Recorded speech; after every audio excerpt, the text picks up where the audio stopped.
बिस्मिल्लाहिर्रहमानिर्रहीम, अस्सलाम वालेकुम। Welcome to my YouTube channel पुराने खाने नया अंदाज़। उम्मीद करती हूँ कि आप सब खैरियत से होंगे। तो जैसा कि आप देख चुके हैं कि आज हम रेसिपी में वेजिटेबल पराठा बनाने वाले हैं। इस पराठे को हम ब्रेकफास्ट, लंच, डिनर किसी भी वक्त यूज़ कर सकते हैं क्योंकि इसमें वेजिटेबल शामिल है और वेजिटेबल वैसे ही सेहत के लिए बहुत अच्छी होती हैं। तो इसके लिए हमें हाफ़ कप मैदा चाहिए, हाफ़ कप चावलों का आटा चाहिए। इसके अलावा मसालों में हमें आधा चम्मच काली मिर्च पाउडर, हस्बे ज़ायक़ा नमक और आधा चम्मच हरा मिर्च पाउडर चाहिए। सब्जियों में हम एक शिमला मिर्च लेंगे, इस तरह इसकी कटिंग कर लेंगे। एक छोटा साइज़ का प्याज, 2 से 3 कटी हुई हरी मिर्चें चाहिए और धनिया के बगैर वैसे ही रेसिपी अधूरी होती है। तो हम चलते हैं अपनी रेसिपी की तरफ। अब हम अपनी रेसिपी बनाना स्टार्ट करते हैं।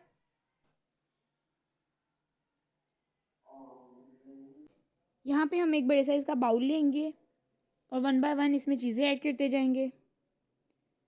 मैदा ऐड करेंगे, चावलों का आटा,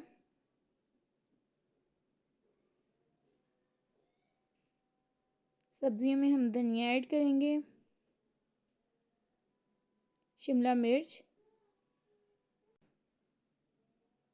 प्याज और हरी मिर्ची ऐड करेंगे। मसालों में हम धरा मिर्च पाउडर ऐड करेंगे, काली मिर्च पाउडर, हस्बे ज़ायक़ा नमक, थोड़ा सा पानी ऐड करेंगे और इसको अच्छे तरीके से मिक्स कर लेंगे। वेजिटेबल पराठा बनाने के लिए ना ही हम आटे को गूंदेंगे और ना ही हम इसको बेलेंगे। इसमें सारा काम बस मिक्सिंग का है। अच्छे तरीके से इसको मिक्स कर लेना है। इसके अंदर अब हम एक और चीज़ ऐड करेंगे जो मैंने आपको पहले नहीं बताई। इसके अंदर हम गाजरें ऐड करेंगे। ये ऑप्शनल ही है, अगर आपको पसंद है डालना चाहें तो डाल सकते हैं, अगर स्किप भी करना चाहें तो कोई मसला नहीं। मुझे गाजरें बहुत ज़्यादा पसंद हैं क्योंकि इसमें विटामिन ए देसी घी और मक्खन से भी ज़्यादा होता है। और आजकल वैसे ही गाजरों का सीज़न है, अपने खानों में गाजरों का यूज़ ज़रूर किया करें, ये सेहत के लिए बहुत अच्छी होती हैं। यहाँ पे हम एक पैन लेंगे, इसके अंदर 1 table spoon cooking oil add करेंगे। अब एक ब्रश की मदद से हम इस पैन को अच्छे तरीके से ग्रीसी कर लेंगे। अगर आपके पास ब्रश अवेलेबल नहीं है तो आप हैंड की मदद से, स्पून की मदद से किसी भी तरीके से इसको ग्रीसी कर सकते हैं। जैसे ही ऑयल गर्म होगा इसमें हम मटेरियल ऐड कर देंगे। सारा मटेरियल आप ना भी ऐड करें, जितनी ज़रूरत हो उतना ऐड कर लें। अब एक स्पून की मदद से हम इसको इस तरह से फैला लेंगे। अब कॉर्नर्स को हम गोल शेप दे देंगे।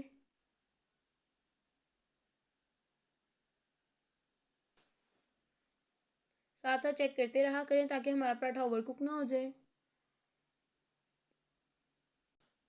जैसे ही आपको लगे कि एक साइड से कुक हो गया है, इसकी साइड इस तरह से चेंज कर दें।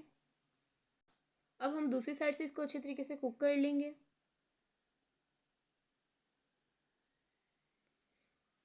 तो ये हमारे पराठे की फ़ाइनल लुक है। माशाल्लाह से बहुत प्यारा कलर आया है इस पे और खाने में उतना ही टेस्टी होगा। तो अगर आपको मेरी रेसिपी अच्छी लगी हो तो इसको लाइक करें, शेयर करें, सब्सक्राइब करना मत भूलें और साथ लगे बेल आइकन को ज़रूर प्रेस करें ताकि मेरी हर न्यू आने वाली वीडियो आपके पास सबसे पहले पहुंच सके। दुआओं में याद रखा करें, इंशाल्लाह मैं भी आपको अपनी दुआओं में याद रखूँगी। मिलते हैं एक और अच्छी सी रेसिपी के साथ, तब तक मुझे दें इजाज़त। अल्लाह हाफ़िज़।